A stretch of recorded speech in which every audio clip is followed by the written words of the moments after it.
ಸಾಮಾನ್ಯಗೆ ಒಂದು ಕುಮಾರಣ್ಣನ ಜವಾಬ್ದಾರಿ ಸಾಕಷ್ಟಿದೆ.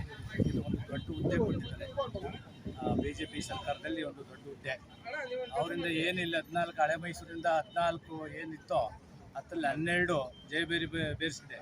ಇಲ್ಲ ಆಲ್ಮೋಸ್ಟ್ ಸಾಮಾನ್ಯವಾಗಿ ಇನ್ನು ಮುಂದೆ ಇದೇ ಥರ ಜೊತೆಲಿದ್ದರೆ ಯಾವ ಥರ ಒಂದು 2ರಿಂದ 3 ಲಾಭ ಆಯ್ತಾಯಿತ್ತು. ಆ ಲಾಭನ ಇನ್ಮೇಲೆ ಆಗಲ್ಲ. ಕಾಂಗ್ರೆಸ್ಗೆ ಆಗೋದು 2ರಲ್ಲಿ ಒಬ್ಬರಿಗೆ ಆಗೋದು ಲಾಭ.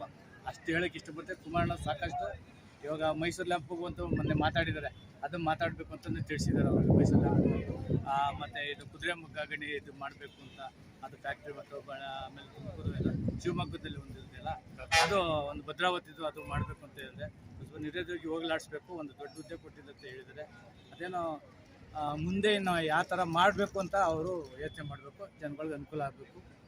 ಅಷ್ಟು ನಾವು ಹೇಳೋಕ್ಕೆ ಇಷ್ಟಪಡ್ತೀವಿ. ಸರ್, ಎಲ್ಲ JDS ಮುಳುಗೋಯ್ತು ಅನ್ನೋ ಒಂದು ಸ್ಥಿತಿ ಚೀರ್ಕೊಂಡಿದೆ. JDS ಮುಳುಗೋಗಂತ ಹೇಳ್ತಾರೆ, ಆದರೆ BJP JDS ಒಂದೇ ಪಕ್ಷ. ಅವು ತಿಳ್ಕೊಳ್ಳಿ, ಅವೆಲ್ಲ ಒಂದೇ ಪಕ್ಷದ ಒಟ್ಟು ಇವ್ರು ಮಾಡಿದ್ರೆ ಡಿವೈಡ್ ಆಗಿದೆ ಅಷ್ಟೇ ಹೊರತು ಅದು ಯಾವತ್ತೂ ಇನ್ನು ಈ ಡಿವೈಡ್ ಆಗಲ್ಲ, ಆಗೋದಿಲ್ಲ. ಅದು ತಿಳ್ಕೊಬೇಕು. ಅಂದರೆ ನನ್ನ ಹೆಸರು ಉಗ್ರಪ್ಪ.